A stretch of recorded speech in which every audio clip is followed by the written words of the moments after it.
Happy Monday morning, everybody. Hope everyone had a nice, relaxing weekend. Yesterday, I got to just kind of be a lazy bum, staying around the house. I did help my wife a little bit with her sale. Anyway, I had some thoughts for you today.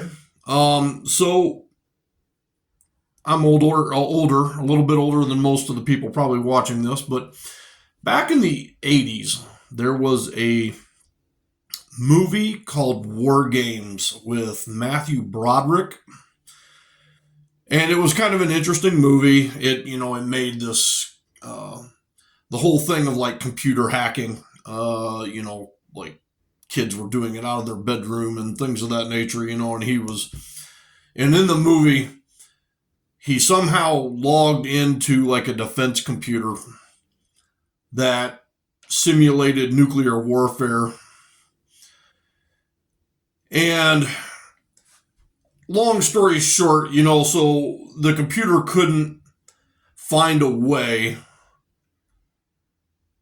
to attack the enemy without the enemy also attacking and destroying them.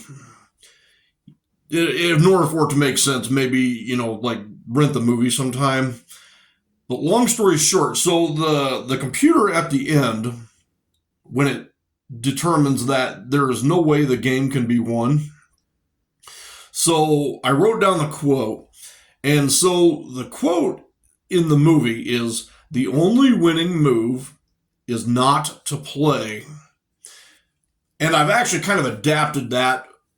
I don't even remember, several years back. And I still think about it quite often, even now, even today. I've kind of changed it around. So I say the only way to win the game is to refuse to play. That's the way I've always remembered it. And what that means in context is that, in everyday life, it seems like there's always some option, being presented to you that isn't in your best interest. It doesn't matter whether it could be at work. It could be when dealing with friends and family. It could be dealing with the government and everything else. And often we are put into positions that we don't necessarily like being in. I know in many instances in my own life, for example, with my previous employer,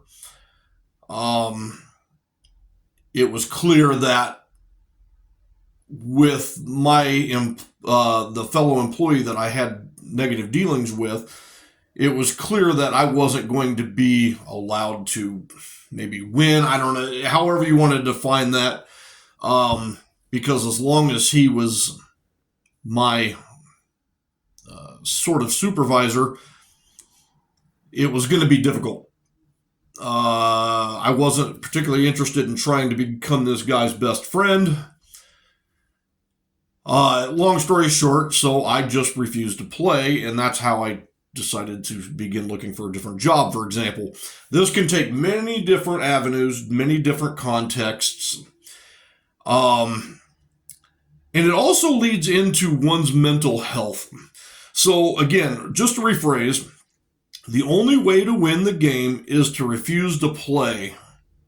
That even could be applicable to like dating and relationships, right? You know what I mean? Like playing games with other, with potential partners and things. Anyway, long story short, so with the mental health aspect of this, because ultimately your mental health is the most important thing. And a couple years ago, he's a rapper. Not many people, it seems like a few people know of him, but not many people have heard of him. His handle, his moniker, if you will, is just NF, the letters N and F, like enough, perhaps. And he had a song called The Search. I highly suggest checking that song out. He has no vulgarities. He doesn't swear. In fact, if I'm to understand it correctly, he is a Christian, but he doesn't want to be known as a Christian rapper. Okay, so keeping that in mind, I just wanted to read this one lyric for you out of his song, The Search. I will read the whole thing for you, and then I'll make note, or not the whole lyrics, just the part that I'm talking about here. So he says, yeah, the sales can rise. Doesn't mean much, though, when your health declines. See, we've all got something that we've trapped inside that we try to suffocate, hoping it dies. Try to hold it underwater, but it always survives. Then it comes up out of nowhere like an evil surprise. Then it hovers over you to tell you millions of lies. You don't relate to that? Must not be as crazy as I am. The point I'm making, okay, this is where it starts to get really good for me. The point I'm making is the mind is a powerful place, and what you feed it can affect you in a powerful way. It's pretty cool, right? Yeah, but it's not always safe. Just hang with me. This will only take in a moment, okay? Here it goes. Just think about it for a second. If you look at your face every day when you get up and think you'll never be great, you'll never be great, not because you're not, but the hate will always find a way to cut you up and murder your faith. Let me repeat that last little part. Just think about it for a second. If you look at your face every day when you get up and think you'll never be great, you'll never be great. Not because you're not, but the hate will always find a way to cut you up and murder your faith. Now, to me, that's some pretty powerful stuff. Maybe some of you don't care about as much of this as I do. I care about it quite deeply because I think it's important that you have gratitude and that you love yourself for who you are. Don't get sucked into other people's quicksand. Like the only way to win the game is to refuse to play. And yeah, you know what? Just try to be happy with who you are. Don't try to appease anybody else. Don't try to live up to standards of some other individual who doesn't care about you as much as you care about you, right? So, we did not do a comment call yesterday. In fact, I didn't do any videos yesterday. So with that said, we have two comments, both by Jacob the Trucker. So this one is about the oil change that I got on Saturday afternoon.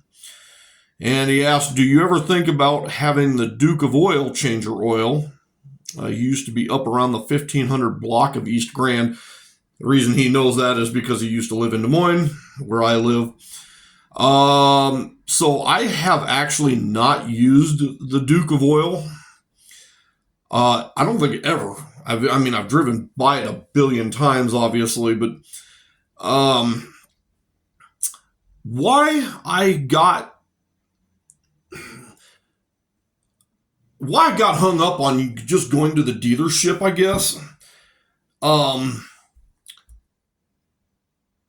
Actually, no real good reason. I guess I do have, or I take comfort in knowing that I guess I do expect that the employees there are slightly more trained on Subaru engines because Subaru engines are not a conventional like 4 or 6 cylinder.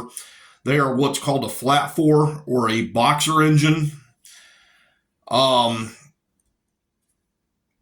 It's an engine, but it does look different than most other vehicles' engines do. I don't know. So, it's just a preference. Either way, it seems like oil changes, it's like they come up in two different ways, right? So like an oil change, if you go into one of these, stay in your car, drive on through, like Jiffy Lube, Valvoline, which is the one I had been using. They're great. They're convenient. But it's kind of like they are pricey. And I don't know, in the back of my head, I'm thinking, I don't know, are they actually doing all the work that I'm paying them to do? Like changing out the oil filter and stuff because you can't see it. Um, Ironically, with my Subaru, the oil filter is literally right on top in front of the engine. There's no way you could possibly miss it. It's literally sitting right there underneath. Like a lot of other cars, they're up underneath the engine, so you really can't ever see them. But like I said, it always comes down to cost. If you want the convenience, it's the cost. But now, like a place like Walmart, you're going to save a lot of money. But it has the downside of it tends to take longer. In some of these instances, you even need to have like an appointment. And I'm just trying to get in and out. I want to be done with it. There is the convenience factor too, that the Subaru dealership is literally on the way to where I go for work every afternoon. And so it's so much more convenient. I'm not saying that Duke of Oil is bad. I've never actually used them. They might be the greatest oil change place in the world. They might have great prices. I don't know. Maybe I'll give them a try one of these days. It's just one of those things I don't feel especially compelled to. So anyway, yeah, that's my thoughts on that subject.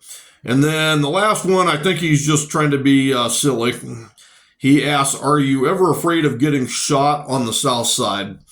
Now, for those who don't know, the south side of Des Moines, I'm not saying it's dangerous, but it does have the perception of being maybe poorer or working class.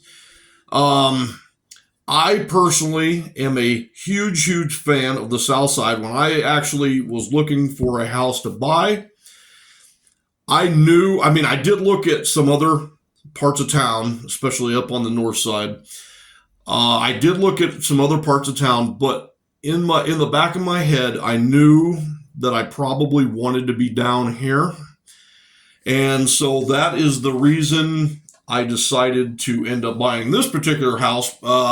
Chiefly because even though the house itself was physically old, it was built in 1886.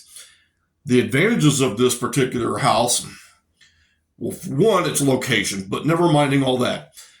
They basically completely gutted this house. So from top to bottom, they put a new roof, new windows, new walls here, new electric, new plumbing, new heating, new cooling.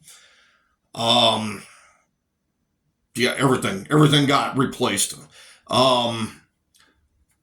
I will say the downside to this particular house is that basically the bones of it are still kind of old. The basement is definitely not as attractive. It's not a finished basement, not even close. The insulation is slightly lacking, but they put all new floors, new windows, like I said. So I'm very happy with this house for the time being. I do have dreams of moving. But anyway, long story short, so Southside has this perception of being old, being run down, being poor, being unsafe. The unsafe, absolutely not. It is 100% safe. I have never felt threatened living here. Unfortunately, it's not as quiet as I would maybe like it to be, but when you live around it, you almost start to get used to it. Down this direction is a major thoroughfare that runs through the south side, and so frequently, you get lots of loads of traffic that are traveling down that road. There is a lot of, there's the ambulance and fire station back down the other direction, and they're always traveling through. Believe it or not, I actually live directly underneath a flight path. So from the northeast to the airport down to the southwest, there is an airport, and so the flight path, literally the plane comes directly over the house. In other words, if the plane were to ever crash, it would definitely take this house out and probably about another 3 or 4 blocks that direction. But no, I have no regrets. I think it's a great part of town to live in. I have no obligation to spend, or no compulsion, maybe, no compulsion to spend more money than is necessary to live in a nice, comfortable, safe home. I feel good here. I've been here since 2016. And so, with that said, no, I don't. I don't feel. I mean, let's be honest. In today's day and age, with all the craziness that we experience, any one of us could be shot anytime, anywhere. So no. And again, I think he was just trying to be silly. But any case, with that being said, I am glad that you folks have taken the time to watch this video. For those that have. And if you got any enjoyment out of what I've had to say today, please like, comment, subscribe, whatever. And I will see you tomorrow. So everybody take care, okay? Bye-bye.